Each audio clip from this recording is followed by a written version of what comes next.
put a video out about it, based on the live that I did on Christmas last year. So been on it for a minute, been pumping it up, been following it. You know what I'm saying? I didn't just hop on the bandwagon of it, but before I really get back to that, you know what I'm saying, I think the boxing community need closure with this FrankMartin thing.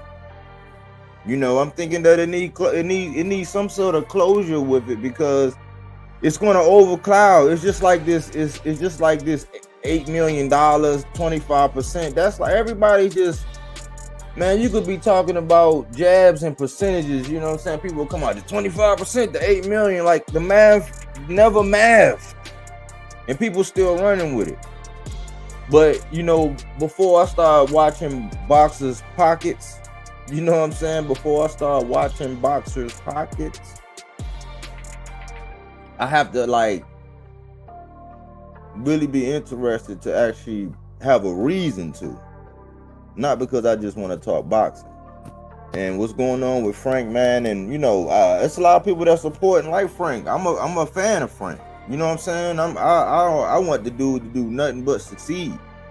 You know what I'm saying? So, but I'm not gonna sit up there and argue and berate and drag people, because you know, some people saying it's a duck, some people saying it's not, or no, it's clear, and they making excuses. That's not even my concern. However you feel, is how you feel.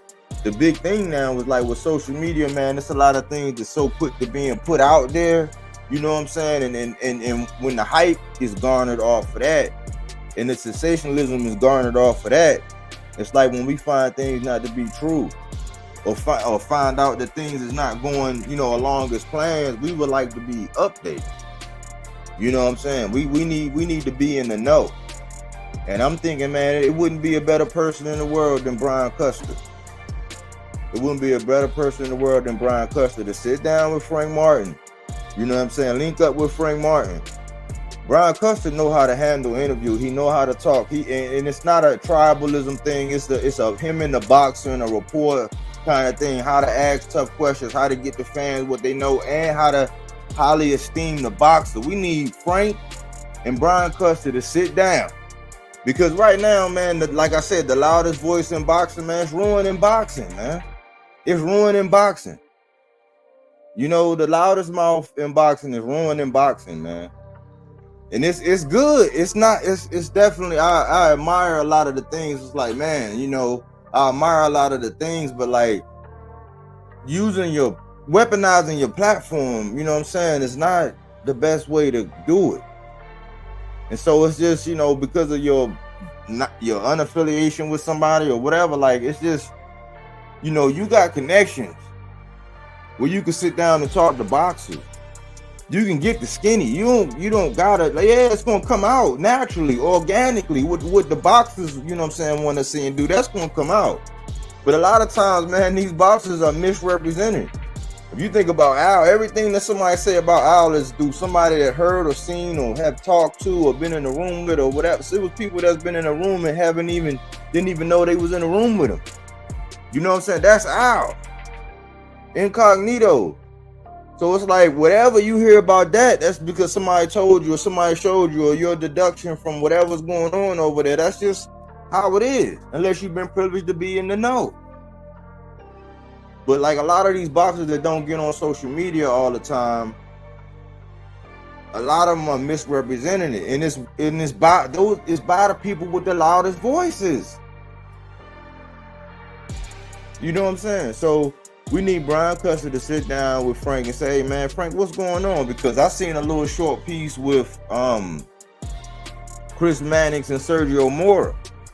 And Chris Mannix was real vocal. He was real vocal about what was going on. You know what I'm saying? With Sergio, he was calling it, you know, how traditionally how most people would call it. He gave a lot of reasons. And I, you know, it was a flashback to me because I was, you know, I stay in tune. I gotta listen to whoever coming out, which I appreciate the information. I'm just saying, man, it's a whole different way to use those resources. I'm just saying, I'm coming. You know what I'm saying? I might not be there right now, but I am coming.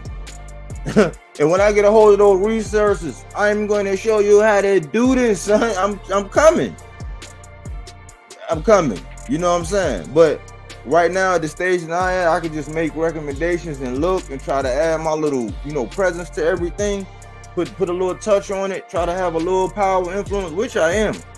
Having a little bit of power of influence, you know what I'm saying? Like, just building that, man. I'm not out here for the money. This is a hobby. Once my hobby becomes a hustle, it's not out because I'm gonna need another hobby.